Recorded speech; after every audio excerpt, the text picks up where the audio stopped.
आचार्य जी देखिए, धन का ये त्योहार है और इस दिन पूजा भी की जाती है, लेकिन धन का भंडार कैसे बढ़े, इसके लिए क्या करना चाहिए? जी बिल्कुल, देखिए गणेश जी भगवान को दूर्वा से पूजा करें।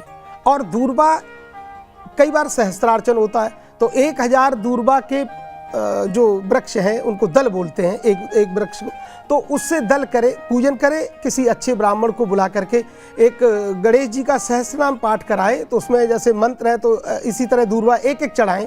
गंग गणपतये नमः, सिद्धि गणपतये नमः, महागणपतये नमः, मोदाय नमः, प्रमोदाय नमः। इन ऐसे मंत्रों को नाम ले लेकर गणेश जी पर एक एक दूर्वा चढ़ाएं और एक एक जैसे कमल दल चढ़ाएं या जो भी आपकी श्रद्धा भावना बढ़े वो चढ़ाएं। तो ऐसा करने से लक्ष्मी जी की अपार कृपा होती है। और दूसरी बात, माँ लक्ष्मी जी का एक बड़ा सुंदर सीधा छोटा सा मंत्र है, उस मंत्र का भी जप करें, ओम श्रीम नमः। ये छोटा मंत्र है तो सभी बहन भाई जप सकते हैं। ऐसा करने से आपके जीवन में धन बढ़ेगा, आपके जीवन में कल्याण होगा। बिल्कुल, ओम श्री नमः ये छोटा सा मंत्र है जो सभी को आसानी से भी याद हो जाएगा।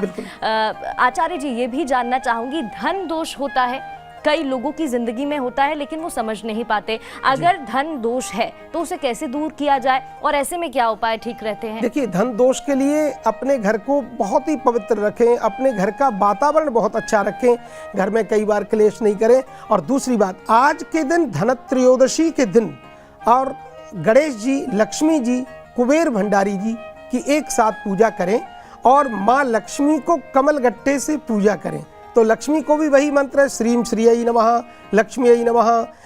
इन मंत्रों से लक्ष्मी जी का और कमल गट्टों से अगर आप पूजा करते हैं तो आपके जीवन में अनंत अखंड भंडार भरेंगे और माँ प्रसन्न होकर आपको आशीर्वाद प्रदान करेंगे। बिल्कुल, धनतेरस का त्योहार ऐसा त्योहार है, इस दिन सब अपने काम की पूजा करते हैं और कहते हैं कर्म ही पूजा है। तो ऐसे में जो बिजनेस करते हैं, जो बिजनेसमैन हैं, वो किस तरीके से अपने बिजनेस में जितने भी दोष हैं उनको दूर कर सकते हैं और पूजा कर सकते हैं?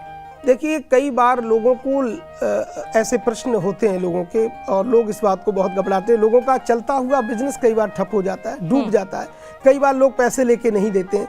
तो ऐसी स्थिति में लक्ष्मी जी की प्रसन्नता के लिए, क्योंकि इस स्तोत्र में लक्ष्मी जी भरी हुई हैं और भगवान के नाम भरे हुए हैं, तो भागवत जगत में नारायण कवच एक है, पाठ है 6ठे स्कंद में, उस नारायण कवच का पाठ खुद करें या वैदिक उत्तम अच्छे ब्राह्मणों से कराएं। तो ऐसे लोगों को लक्ष्मी की अपार कृपा होती है। क्योंकि लक्ष्मी जी, जो लक्ष्मी कहते हैं, राज्य को भी लक्ष्मी कहते हैं, आपके बिजनेस को भी लक्ष्मी कहते हैं, कई तरह से लक्ष्मी जी का आवागमन होता है। तो लक्ष्मी यदि नाराज हो गई तो उनका जो इंद्र का जो लक्ष्मी थी, इंद्र का जो वैभव था वो सब लुट गया था, दैत्यों ने लूट लिया था। तो इस नारायण कवच के प्रभाव से त्रैलोक के लक्ष्मी विभुजे बुभुजे बिनिर्जित्य मृधेश्वरान, इस नारायण कवच का पाठ करके लक्ष्मी, जो खोई हुई लक्ष्मी थी इंद्र की, वो इंद्र को पुनः प्राप्त हुई। ये इसमें भाव है। तो नारायण कवच का पाठ जरूर करें। हरिर्विदध्यान मम सर्वरक्षाम न्यस्तांग्रि पद्मा पतगेन्द्र पृष्ठे धरारि चर्मा सिगदेषु चाप पाशान दधानोष्ट गुणोष्ट बाहु आदि आदि नारायण कवच के पाठ हैं। तो ऐसा करने से अनंत अखंड लक्ष्मी आपको मिलती है। दूसरी बात, आपके जीवन की, आपके शरीर की, आपके व्यापार की, आपके बिजनेस की, साथ में रक्षा का भी विधान होता है इस स्तोत्र।